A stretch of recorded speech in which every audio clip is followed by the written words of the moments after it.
Andhra Pradesh deputy CM power star Pawan Kalyan గురించి మనందరికీ తెలుసు. రాజకీయాల్లో తాను ఎలాగో డిప్యూటీ సీఎం దాకా పోయాడు అనేది పక్కన పెడితే, వ్యక్తిత్వంలో పవన్ కళ్యాణ్ మొదటి వివాహం, రెండో వివాహం, మూడో వివాహం లాంటి అంశాలు తెరపైన బాగానే పెద్ద ఎత్తున చక్కర్లు కొడుతూనే ఉంటాయి. ప్రస్తుతం deputy CM power star Pawan Kalyan పై నటి పూనమ్ కౌర్ సంచలన వ్యాఖ్యలు చేశారు. అవును, ఇటీవల పవన్ కళ్యాణ్ తన భార్య అన్నా లెజినోవాతో కలిసి మహారాష్ట్రలోని నాందేడ్ గురుద్వారాను సందర్శించారు.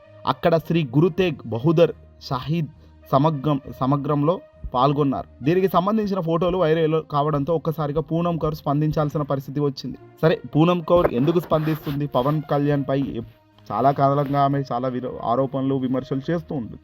దానికి నిజాలు ఉన్నాయా, అబద్ధాలు ఉన్నాయా అని పక్కన పెడితే, తాను మాట్లాడే మాటలకు అయితే కొద్దిగా గొప్ప బేస్ ఉంది, స్ట్రెంగ్త్ ఉంది అని మాత్రం చాలామంది వినికిడి.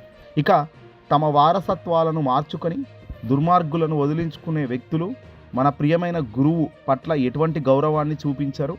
గురు తేగ్ బహదూర్ ఈ దేశం కోసం, ధర్మం కోసం ప్రతిదీ త్యాగం చేశారని, ఈ దుస్తుతులు నకిలీ చిరునవ్వులు ఆదర్శాన్ని కనిపించడం తప్ప మరొకటి కాదు అంటూ పూనమ్ కౌర్ ట్విట్టర్ వేదికగా ట్వీట్ చేశారు. ఇదే క్రమంలో పూనమ్ కౌర్ ట్విట్టర్ వేదికగా ట్వీట్ చేసిన ఈ ట్వీట్ను చూసి పవన్ కళ్యాణ్కు సంబంధించిన నెటిజన్ ఒక వ్యక్తి పవన్ ఫోటోను పోస్ట్ చేస్తూ, ప్రాంతాల వారీగా విభజించే వారికి ఇది చెంపపెట్టు లాంటి చర్య అని వ్యాఖ్యానించారు. ఈ పోస్టుకు పూనమ్ కౌర్ స్పందిస్తూ సంచలన వ్యాఖ్యలు చేశారు. తిరిగి పవన్ కళ్యాణ్ను మత మార్పిడులకు బ్రాండ్ అంబాసిడర్ అని అభివర్ణించారు. తన వారసత్వాన్ని కదలిక క్రైస్తవంలోకి మార్చిన వ్యక్తి గురు తేగ్ బహదూర్ బీజీని ప్రార్థించవలసిన చివరి వ్యక్తి అని ఆమె ఘాటుగా ట్వీట్ చేశారు. పవన్ కళ్యాణ్పై మరో నెటిజన్ స్పందిస్తూ, భిన్నత్వంలో ఏకత్వం అంటే ఇదేనని, పవన్ కళ్యాణ్ ఎవరిని మత మార్పిడి చేయించలేదని, ఆయన పిల్లల్లో ఇద్దరు హిందువులేనని కౌంటర్ ఇచ్చారు. దీనికి పూనమ్ కౌర్ ఏకంగా సంచలనంగా మరింత అడుగు ముందుకేసి తీవ్రమైన వ్యక్తిగత ఆరోపణలు కూడా చేశారు. ఇదే పిల్లలను మరొకరి కోసం ఎలాంటి కారణం లేకుండా వదిలేశాడు, ఆ పిల్లలు తల్లిని అతని సోదరుడు వేధించాడు, సిగ్గుచేటు అంటూ ఆమె చేసిన పోస్టు కలకలం రేపింది. నిజంగా ఇలాంటి పోస్టులు పూనమ్ కౌర్ లాంటి వ్యక్తులు చేస్తుంటే, పవన్ కళ్యాణ్ డిప్యూటీ సీఎంలో ఉన్న పవన్ కళ్యాణ్ లాంటి వ్యక్తి మీద పదే ఆరోపణలు చేస్తుంటే, వాస్తవం ఎందుకు లేకుండా ఈ వ్యాఖ్యలు వస్తాయి అనేది ఒక ఎత్తు అయితే, వాస్తవం ఉంది కాబట్టే పెద్ద ఎత్తున ఈమెను ఎవరు కూడా టచ్ చేయలేకపోతున్నారు.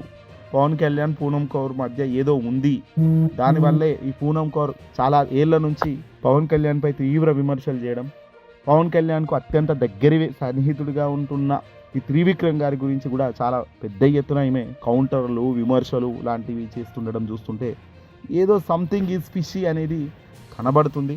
ఆ సంథింగ్ ఈజ్ ఫిషీ అనే దానికి ఆధారాలు బలంగా ఏమీ లేకపోవడం వల్ల బహుశా దాని గురించి కానీ, ఆ అంశం గురించి కానీ ఎవరం కూడా పెద్దగా లోతుగా పోయే పరిస్థితి లేదు. ఏదేమైనా ఆ హోదాలు పెరగవచ్చు, అధికారంలో ఉండొచ్చు, ఉండకపోవచ్చు, వేరే విషయం. కానీ ఇలాంటి ఘటనల వల్ల, ఇలాంటి గతంలో చేసిన కొన్ని కార్యక్రమాల వల్ల మాత్రం ఖచ్చితంగా ఎక్కడనో దగ్గర నుంచి వాతావరణంలో ఇలాంటి వినికిడి మాటలు ఇలాంటివి వస్తుంటాయి. దాన్ని తిప్పికొట్టలేని పరిస్థితి, అలాగని ఊరుకునే పరిస్థితి కూడా ఉంటుందంటే ఉండదు. ఇంకా దీనికి సంబంధించి పెద్ద ఎత్తున వాళ్ళకున్న అభిమానులు ఎవడెవడో అభిమానులారా మీరు రెచ్చిపోవాల్సిన పనులే, కామ్గా వదిలేయండి. అన్నెసెసరీ ఫీలింగ్స్కి వెళ్ళి అన్నెసెసరీ గొడవలకు వెళ్తే అది అధినేతగా ఉన్న, ఆ డిప్యూటీ సీఎంగా ఉన్న ఆ వ్యక్తికి డ్యామేజ్ జరిగే కార్యక్రమం ఇంకా పెరుగుతుంది తప్ప తగ్గదు.